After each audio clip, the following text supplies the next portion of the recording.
We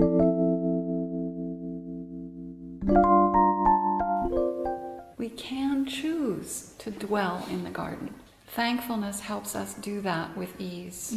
And then heaven's design has the right climate to emerge. And when we keep the right climate when we bring spiritual expression. That's the true qualities of our spirit. And the right climate has variations. It's not a conceptual calm where you block all your feelings. The wind and the rain comes. There are rhythmic pulsations like the seasons, but not the extremes.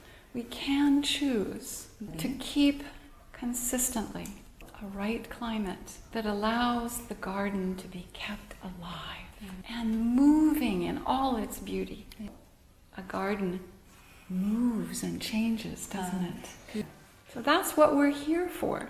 Provide the kind of climate in our minds and hearts mainly that allow the seeds of heaven to emerge and grow on earth.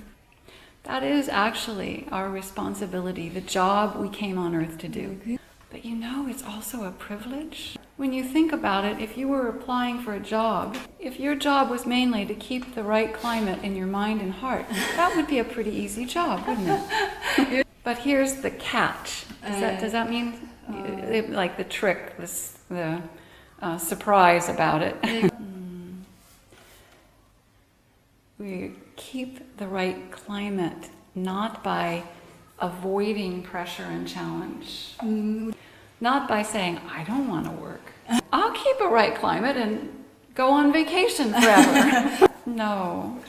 Amidst the pressure and the challenges of the creative work we came on earth to do, we choose to keep the right climate in our garden.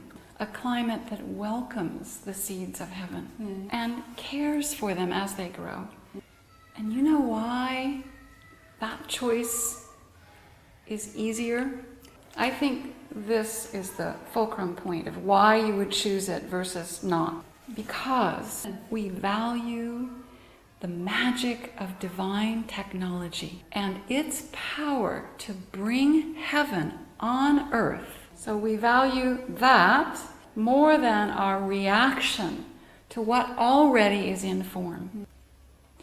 Most of our reaction is because of what already is. We can dwell in the garden and bring what will be. This is eastward in Eden, the future. And we can create that moment by moment. We don't have to wait 100 years for it to show up. But it may not become full, abundant garden just like that. Gradually you can see some beautiful little sprouts showing. The sprouts of a new heaven in the earth. 그리고 새로운 하늘이 이 땅에 드러날 것입니다. So, 같이 합시다. Let's do that together. In MSc classes long ago, there used to be a statement that was used, which here in Korea I think we haven't used, but it's good to bring it now. And that was the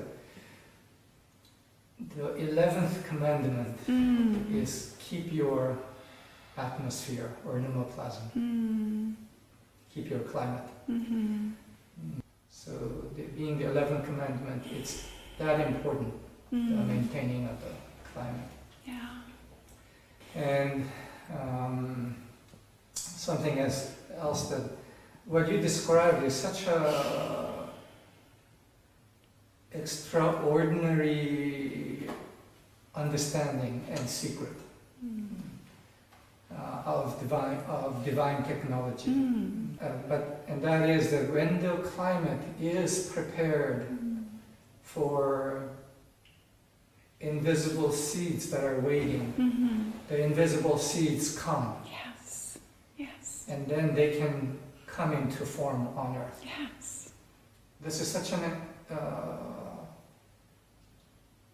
truly life-changing understanding. And sometimes people say some people are lucky. most of luck isn't luck. What it often is that a climate, for whatever reason, was present in that person for blessings and seeds of heaven to come into their lives and into the surround.